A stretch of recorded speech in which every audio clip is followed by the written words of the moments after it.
I have heard of the DSSO, yes. I don't know what the DSSO is. The Duluth Superior Symphony Orchestra, is that right? Almost right? Oh, right, okay. Right, okay, so you heard of that? Oh, of course, yeah. Yeah, I heard of that, yeah. It's a big symphony orchestra. They're great. Yes, I'm familiar with the Duluth Superior Symphony Orchestra, yes. Yeah, the Duluth Superior Symphony Orchestra. Have I heard of the DSSO? Yes. I would hope if you've lived here long enough, you would have heard of them by now, yeah.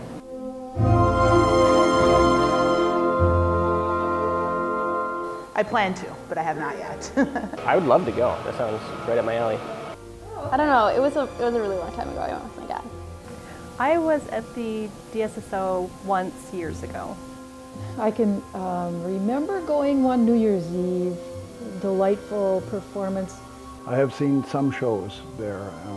I can't tell you which specific ones, but I remember some New Year's Eve, I think once we went. And have I seen any shows? Well, I believe that they have played for the Nutcracker, and if that is the case, then yes, I have seen them, but them alone, no, I have not.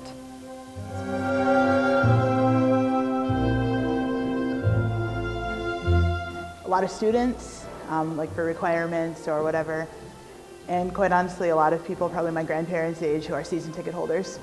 I think there's like kind of a big gap.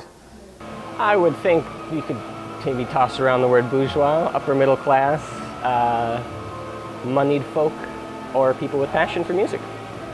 Probably older and a little better off. I would say more like classy people, like, you know, that's up there.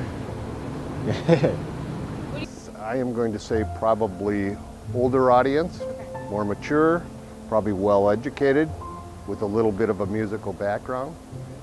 I think maybe a few years ago it would have been the stuffed shirt, overly sophisticated, elderly, tuxedo prom dress wearing couple, where now I think it's becoming more of a hip thing to do. I think the majority of the people are going to be the older crowd who can appreciate classical music. Old people. Old people probably go to DSSO events, and people with money. People of all walks who, like I say, are interested in music and know something about music. Well, I think I expected it to be a really sophisticated crowd that I might not fit into. But when I went, it seemed to be an entire range of people.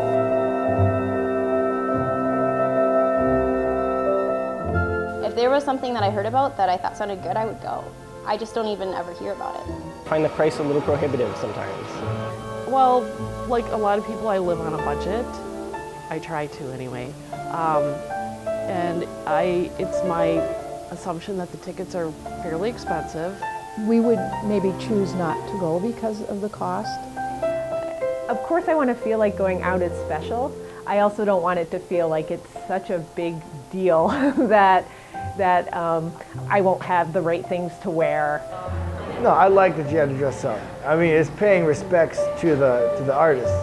You're not going to see a symphony in front of a grunge crowd of like hoodie sweatshirts.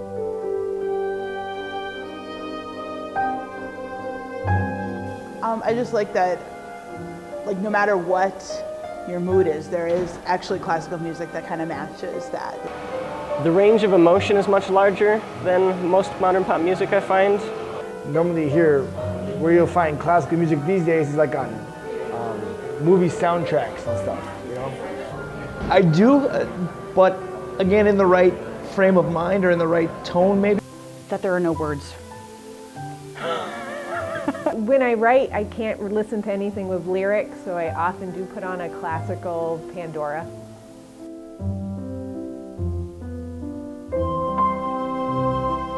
Maybe some reinterpretation of a modern music or covers, something of that nature would be interesting.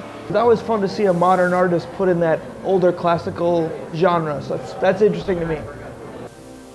Reach a broader variety of musical tastes. To see popular artists combined worked into the music of the symphony. I think if somehow I knew that I had this great price going in, it had some sort of theme I could grab onto, and then I know that I can go to this show and then maybe still hit a bar or whatnot with friends afterwards, that might make me a more appealing package for me. Mark Hand Thacker? was the orchestra director, I think. I think that was his name. Cool guy, definitely on top of his game.